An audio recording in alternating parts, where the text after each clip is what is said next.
ассалому алейкум бинандаҳои гиромӣ, ин барномаи иттилоотии ахбор аст. Мустақиман аз телевизиони Тоҷикистон дар студия бо шумо Савсан Ғайозода.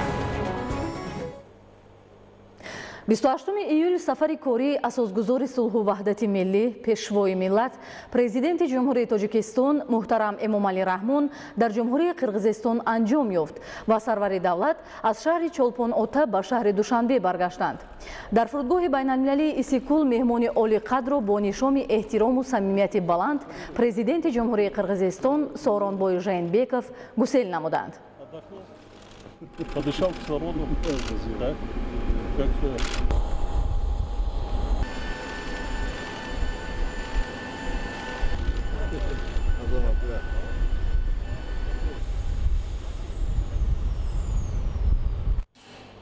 нимаи дуюми имрӯз асосгузори сулҳу ваҳдати миллӣ, пешвои миллат, президенти ҷумҳурии Тоҷикистон муҳтарам Эмомалӣ Раҳмон пас аз анҷоми сафари корӣ аз ҷумҳурии Қирғизистон ба ватан баргаштанд. Дар фурудгоҳи байналмилалии Душанбе президенти ҷумҳурии Тоҷикистон муҳтарам Эмомалӣ Раҳмонро раиси маҷлиси намояндагони Маҷлиси Олии ҷумҳурии Тоҷикистон, сарвазири ҷумҳурии Тоҷикистон, муовини аввали роҳбари дастгоҳи иҷроияи президенти ҷумҳурии Тоҷикистон ва дигар шахсони расмӣ истиқбол гирифтанд. бинандаҳои азиз, барномаи ахборро идома медиҳем. Дар ноҳияи Нуробод дар доираи тадбирҳои ободонию созандагӣ се иншоот аз қабили бунгоҳи тиббӣ, синфхонаҳои иловагӣ ва пули мошингузари байни ду деҳа мавриди баҳрабардорӣ қарор дода шуд. Иншооти мазкур аз ҷониби ашхоси саховатпеша бо истифода аз маблағҳое ки барои сафари ҳаҷ пасандоз намуда буданд бунёд гардиданд. гузориши Дигули Маҳмуд аз ноҳияи Нуробод. дар деҳаи холибеги ҷамоати деҳоти хумдони ноҳияи Нуробод солҳо боз бинои бунгоҳи тиббӣ мавҷуд набуд.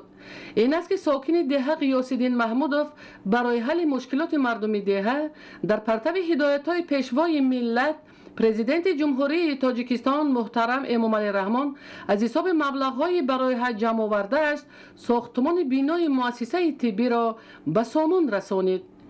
инак бо анҷоми корҳои сохтмонӣ бинои муассисаи тандурустӣ дорои се ҳуҷраи корӣ бо мизу курсӣ ва дигар таҷҳизоти тиббӣ пурра ба истифода дода шуд то беморон сари вақт ба табобат фаро гирифта шаванд.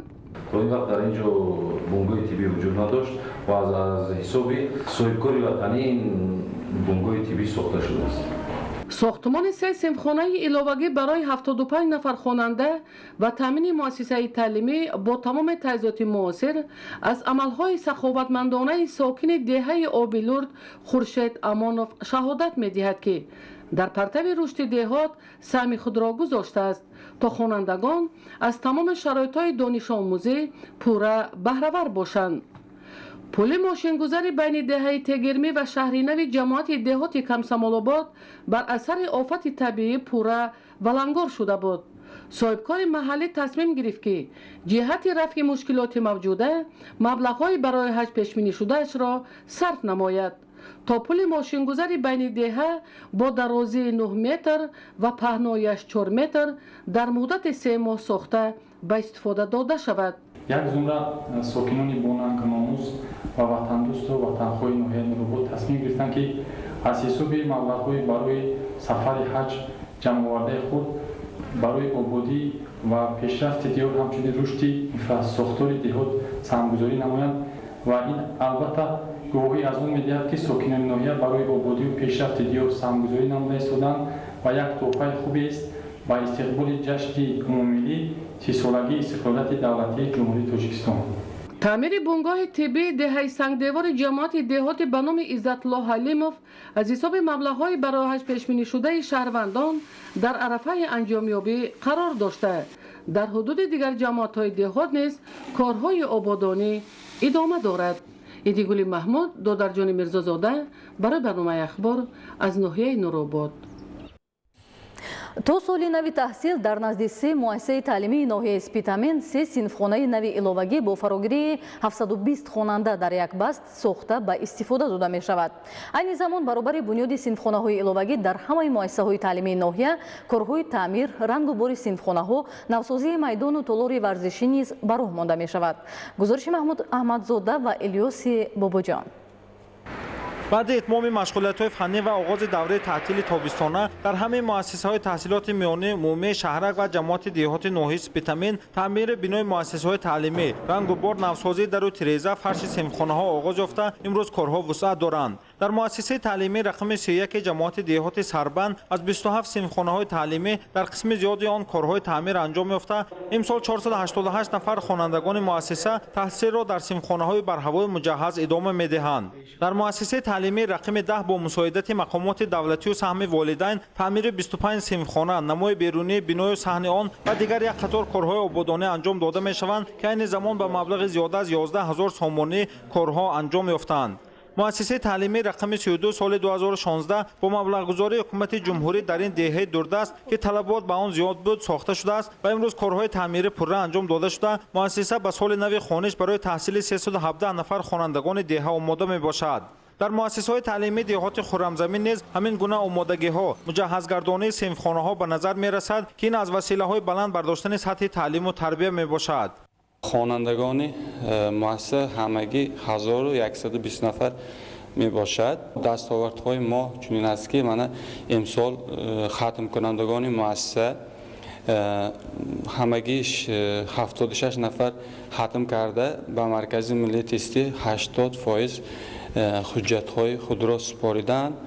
با افزایش اهالی پیشرفت زمان با دستگیری و مبلغ‌گذاری حکومت جمهوری در نزد مؤسسه‌های تعلیمی دیهات ناحیه صنفخانه‌های نو علاوگی بنیاد می‌گردند و با این حساب در مؤسسه‌های تعلیمی ناحیه و خوانندگان شرایط باز هم بهتری درس آموزی فراهم می‌گردد. از طرف مقامات اجرایی محلی حاکمیت دولتی کابینet‌های فنی، کارگزارکنان تعمیر رفته شده است. در 6 جماعت دیهات ناحیه سپیتامین 35 مؤسسه تعلیمی، یک لیسه و یک مکتب خصوصی فعالیت دارند. سال از سال با بهتر شدن شرایط‌ها، جهازانیدن صنفخانه‌ها، جلب آموزگاران جوان و صاحب تجربه، استفاده اصول‌های نو تعلیم، تشکیل کورس‌های آموزشی، سطح تعلیم و تربیت و دانش خوانندگان در مؤسسه‌های تعلیمی بالا می‌رود که این درک از توجه همیشگی دولت و حکومت تاجیکستان و ساحه معارف را می‌دهد. محمود احمدزاده، الیاس باباجان، ناحیه سپیتامین برای برنامه اخبار. موضوع دیگر، نقشه کشتی تکراری زیروات در ناحیه 5 بیش از 90% اجرا گردید. کشاورزان ناحیه در مساحت 6650 گکتار کشتی تکراری انجام داده نقشه را بر زیاد اجرا نمودند. گزارش عبدالرزاق عزیز از ناحیه 5. حرارت هوا در ناحیه 5 در قیاس با دیگر ناحیه‌های مملکت نسبتاً بلندتر بوده. در این محیط در کشتی تکراری هم حاصل فراوان محصولات به دست آوردن امکان پذیر است. کشاورزان ناحیه 5 با استفاده از چنین آب و هوای مساعد و زمین فیض بخش همواره در زمین مهنت کرده تأمینات روزگار و هم فراوانی بازار را به سامان می‌رسانند. ضمن یک سفر ایجادی به ناحیه دوردست 5 ما خود مشاهده نمودیم که تمام زمین‌های کارم آبی ثمرناک استفاده گردیده. ساکنان مهنت صادقانه در آن را عامل پیشبرد روزگاری خود می‌حسابند. کشاورزان ناحیه 5 طبق دورنامه تصدیق نموده مقامات اجرایی حکومت دولتی ولایت خزرون امسال در میدان 6400 گکتار کشتی در همه بخش‌ها کشتی تکراری زیرات‌ها پیش بینی شده بود. تا امروز در میدان 6650 گکتار کشتی گذرانده شده است که دورنامه کشتی 102% اجرا شده. اصلا بعدی جمع‌آوری غله‌دانگی و کشتی کارتوشکا، کشتی پیاز در همین زمینهایی که خالی شدگی بودن کشتی تکراری گذرانده شده. همین قطعه‌ای که ما قرار داریم غله‌دانگی بود امروز جمع‌آوری کرده شده است. در میدان 2200 گکتار کشتی مکایدون گذرانده شده. در ناحیه 5 در کشتی دوم باره بیشتر موش و لوبیا، پالزی و زراعت خوراک چاروا را پرورش می‌کنند. دهقانان از حاصل به دست آمده غله قناعتمند بوده نیت دارند که بر عوض زحمت‌ها در کشتی تکراری هم خواسته‌هایشان در مورد افزایش حاصلناکی عملی گردد. در یک سال 2-3 حاصل گرفتن از تلاش تمام ساکنان ناحیه دانسته می شود. در دهات آزادگان، محور و نمونه ناحیه 5 از امکانات خوبی پیشبرد استحصالات عاقلانه بهره برداری می کنند. همین گونه مرتبی در کار صحرا است که ساکنان این ناحیه دوردست توسط مهنت صادقانه و صافدلانه خیلی خوب سطح زندگیشان را بهتر کردند. اگر سالهای گذشته با دسترسی نداشتن به آب میدان کشتی تکراری تا 6000 گکتار رسیده نباشد هم имсол бо дастгирии ҳукумати ҷумҳурии тоҷикистон ва мақомоти иҷроияи ҳокимияти давлатии вилояти хатлон калонтарин истгоҳи обрасонӣ файзобод қалъа 1 аз нав таҷдиду барқарор карда шуда таъминоти об ҳам дар ноҳияи 5 ва ҳам дар ноҳияи ҷайҳун бо истифода аз ин истгоҳи обрасонӣ беҳтар гардид. дар пахтакорӣ ҳам кишоварзони ноҳияи 5 таҷрибаи зиёд доранд. мутахассисони соҳа изҳор доштанд ки дар баъзе аз қитъаҳои алоҳида аллакай шукуфтани пахтазорро мушоҳида карданд. ноҳияи 5 бо ширкати исмоили сомонӣ ҳамкорӣ дошта сол то сол истеҳсоли ашёи хоми содиротиро афзун менамоянд. тоҷикистон дорои табиати нотакрор ва олами бои гуногуни ҳайвоноту набототи нодир аст. кормандони муассисаи давлатии ҳудудҳои табиӣ махсус муҳофизатшавандаи агентии хоҷагии ҷангали назди ҳукумати ҷумҳурии тоҷикистон бо ин мақсад дар резервати биосферии ромид парвариши гавазни бухороиро ба роҳ монда ҳамасола саршумори ин намуди ҳайвоноти нодирро зиёд менамоянд. муассисаи давлатии ҳудудҳои табиӣ махсус муҳофизатшавандаи агентии хоҷагии ҷангали назди ҳукумати ҷумҳурии тоҷикистон бо мақсади иҷрои саривақтии дастуру супоришҳои роҳбарияти давлату ҳукумати ҷумҳурии тоҷикистон дар самти ҳифзу афзунгардонии ҳайвоноти нодир ва таъмин намудани гуногунии биологӣ дар экосистемаҳои табиии тоҷикистон дар резервати биосферии ромид дар масоҳати 4.5 гектар парвариши гавазни бухороиро ба роҳ мондааст. бо ин мақсад соли 2015 аз мамнунгоҳи табиии давлатии бешаи палангон 3 сар гавазни бухороӣ ҷиҳати парвариш ва афзун намудани саршумори ин намуди ҳайвоноти нодир ба резервати биосферии ромид оварда шуд. асосан масоҳати умумии резервати биосферии ромид 16400 гектарро дар бар мегирад ки дар ин макон на танҳо ҳайвоноту паррандагони нодир балки олами бою наботот низ мавҷуд буда дар маҷмӯъ ҳамаи ин аз тарафи масъулони ин ниҳоди давлатӣ ҳифзу нигаҳдорӣ мешаванд. дар заминаи талошу заҳматҳои шабонарӯзии мутахассисони соҳа саршумори гавазнҳои бухороӣ шуруъ аз солҳои 2015 ва 16 дар резервати биосферии ромид аз 5 сар гавазни бухороӣ ки мутобиқ карда шуда буданд то ин дам ба 18 сар расонида шуд. 5 гавазни модина дар ин мавсим насл ба бор овард ки ҳоло инкишофёбии гавазнҳои бухороии навзод мутадил буда вазнгирии табиияшон низ хуб ба назар мерасад. ба иттилои мутахассисон ҳоло дар ҳудудҳои табиӣ махсус муҳофизатшавандаи ҷумҳурӣ зиёда аз 400 сар гавазни бухороӣ мавҷуд буда парвариш карда мешаванд. бояд тазаккур дод ки дар экосистемаҳои табиӣ муассисаи давлатии ҳудудҳои табиӣ махсус муҳофизатшаванда аз 93 то 95% ҳайвоноти нодир ки ба китоби сурхи тоҷикистон ворид карда шудаанд ва шумораи хеле зиёд доранд ҳифзу парвариш карда мешаванд. дар резервати биосферии ромид дар масоҳати 5 гектар парваришгоҳи замонавӣ бо фароҳам овардани шароитҳои табиати ёбоӣ яъне дастрасии табиии об масоҳати ғизогирии табиӣ барои ҳар як гавазни бухороӣ фаъол карда шуд. гавазни бухороӣ аз ҷумлаи нодиртарин ҳайвони табиати тоҷикистон аст ки таваҷҷӯҳи сайёҳони дохилӣ ва хориҷӣ ба он зиёд аст. кормандони муассисаи давлатии ҳудудҳои табиӣ махсус муҳофизатшавандаи агентии хоҷагии ҷангали назди ҳукумати ҷумҳурии тоҷикистон дар самти ҳифзи олами бои ҳайвоноту набототи нодири мамлакат аз ҷумла гавазни бухороӣ тадбирҳои саривақтӣ андешида баҳри афзун намудани саршумори он ва ҷиҳати парвариши ин намуди ҳайвоноти нодир дар дигар минтақаҳои ҷумҳурӣ аз ҳарвақта дида бештар талош менамоянд. муҳиддини муҳаммаддовуд, фарҳоди босен, неққадами нуралӣ барои барномаи ахбор.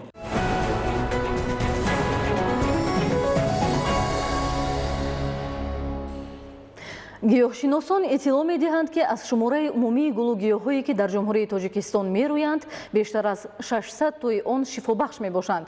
табибон исбот карданд ки ҳама гуна бемориҳоро метавон бо гиёҳҳои шифобахш табобат намуд. гузориши нуриддини қурбон.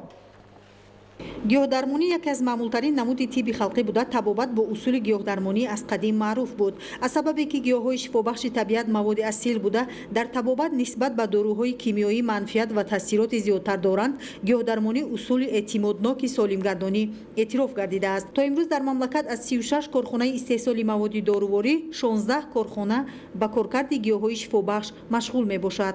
дар 5-6 соли охир зиёда аз 10 корхонаи коркарди нави гиёҳи шифобахш ба фаъолият шурӯъ карданд ки дар ин корхона қариб зиёда аз 100 миллион сомонида таҷҳизот ворид карданд ва бино таъмир карданд ва биноро мувофиқ карданд барои کارکردی گیاه شفابخش. از نمودهای گوناگون گیاهای شفابخش جمهوری به مانند هزاریسپند، کاسنی، چایکهک، کوکوتی، رهدوک، سوبینک، پودینه، سپل اشتر، گل بادام، زیتون، لوپنک و غیره نوهای گوناگون داروباری، ملهم، روغن رستنی، چای خشک، دموبه و آبجوش‌ها آماده کرده می‌شوند. گیاهای جمهوری تاجیکستان با خصوصیت‌های شفابخشی خود از جانب دولت‌های خارج که در ساحه طب پیشرفته هستند، تنها در شکل کارکرد شده و مواد داروباری آماده شده صادرات کرده می‌شوند. در 5 سال اخیر موادهای فعال بیولوژی به مبلغ زیاده از 200 میلیون سومونی صادرات کرده شده است. در 5 سال اخیر زیاده از 200 میلیون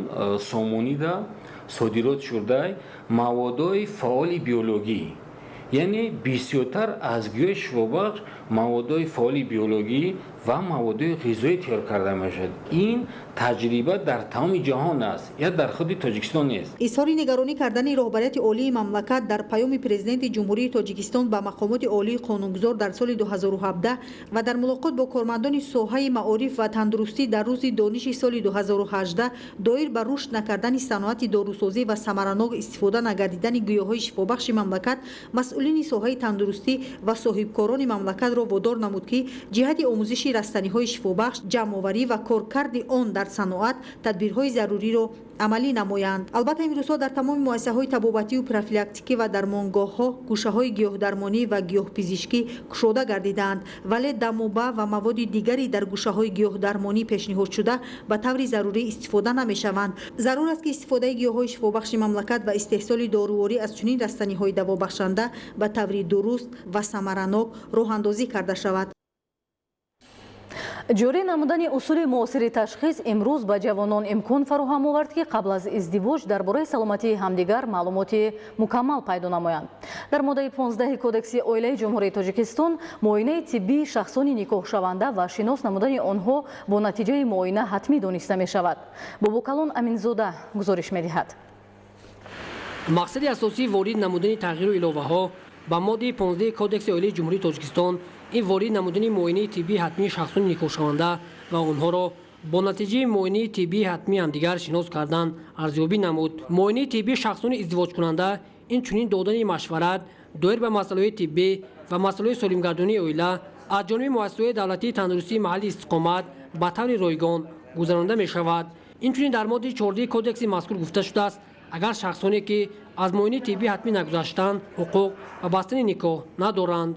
گذرانده معاینه طبی نکاح شوندگان طریق رایگان می برای مقصدی گذراندن معاینه طبی با از آن عبارت است که ما سالمی جامعه و سلامتی خلق ملت می باشد که ما هر یک نکاح شوندگانی که از معاینه طبی میگذارد از چند زینه عبارت است. یکم عبارت است از حجره با قیدگیری، بعدم میگذارن از معاینه طبی میگذارن فلوگرافی میکنن رنگین قفس سینه که در این عبارت میباشد با کسلی‌های طبی مسیل نباشند. خب میگذارن از تحلیل لابراتوری خب میگذارن هپاتیت از همین تحلیل گذرانده بعد ما دیده با هر یک پونکت ها جدا میکنیم. مقصد اگر که بعد بیماری ها باشند با هر یک صاحب دکتران گذرانده ما این خلاصه خود رو میبریم. اگر که سالم باشند خب ما زایمه سپر کردن در آنها پیشنهاد کرده می شود. اجازاتی توی داده میتونیم. جاری نمودن اصول نوی معاصر معاینه‌سازی عاقبت‌های پیشگیری تولد کودکان معیوب امروز به جوانان امکان فراهم آورد که درباره سلامتی همدیگر معلومات مکمل پیدا نمایند، ولی متاسفانه نه همه جوانان از این امکانات‌ها استفاده می‌برند.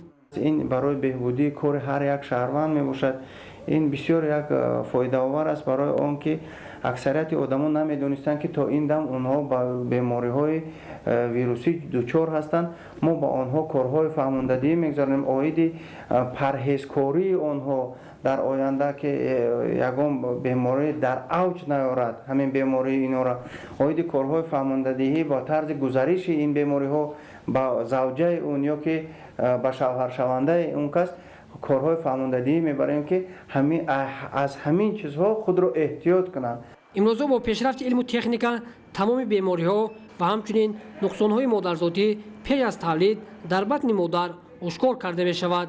بنابراین جوانان باید از این امکانات موجوده استفاده برده پیش از ازدواج از معاینه طبی حتمی گذرند و به این واسطه سلامتی خود و اطرافیان را حفظ نمایند. باباکان امیرزاده، عبیدالله سیدولی، اخبار. бинандаҳои азизу гиромӣ, ин буд он ҳама хабару гузоришҳое ки ҳамкоронамон то ин соат баҳри шумо омода намуданд. хайр, саломат бошед.